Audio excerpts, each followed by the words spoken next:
Washington Times Front Page for Wednesday, August 3rd, 2022. Thanks for joining us. I'm George Gerbo.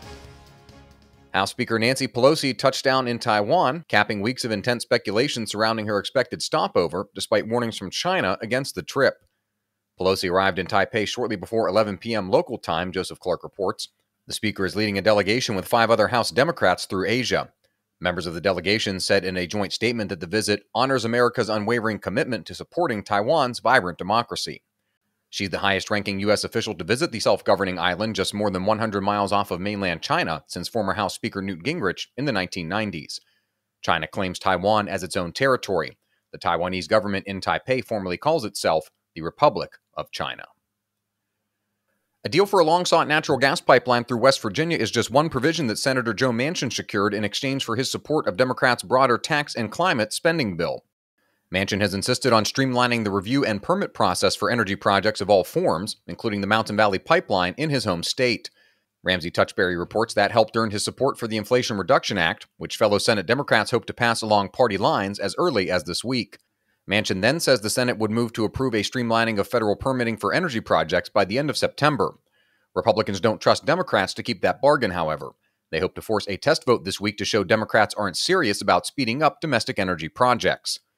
The Mountain Valley Pipeline would deliver natural gas to mid-Atlantic and southeastern states.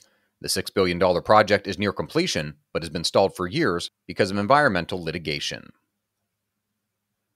The successful U.S. drone strike that killed al-Qaeda leader Ayman al-Zawahiri has reignited debates over the U.S. withdrawal from Afghanistan last year and whether Taliban leaders are honoring a pledge to rein in terrorists.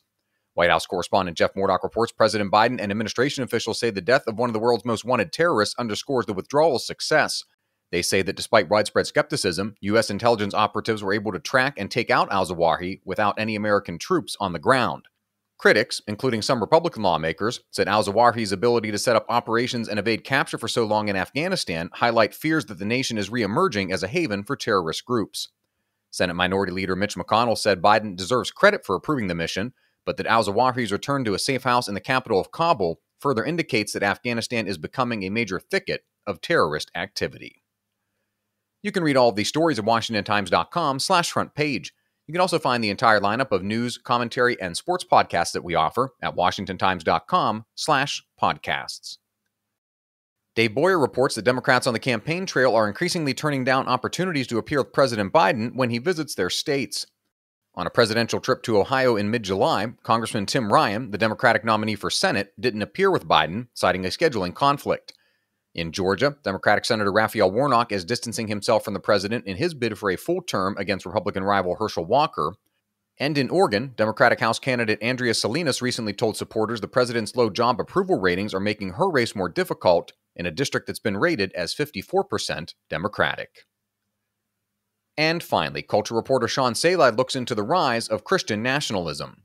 The term has no commonly accepted definition, but generally describes those on the far right that infuse God into political positions or contort the teachings of the Bible to suit their message of the moment. Find all today's front page stories at WashingtonTimes.com/front page or the Washington Times app, and find us wherever you get your podcasts. Just search Washington Times in any major podcast app. You can also find us on Twitter and Instagram at Wash Times for breaking news, sports, commentary, and more. For the Washington Times, I'm George Gerbo.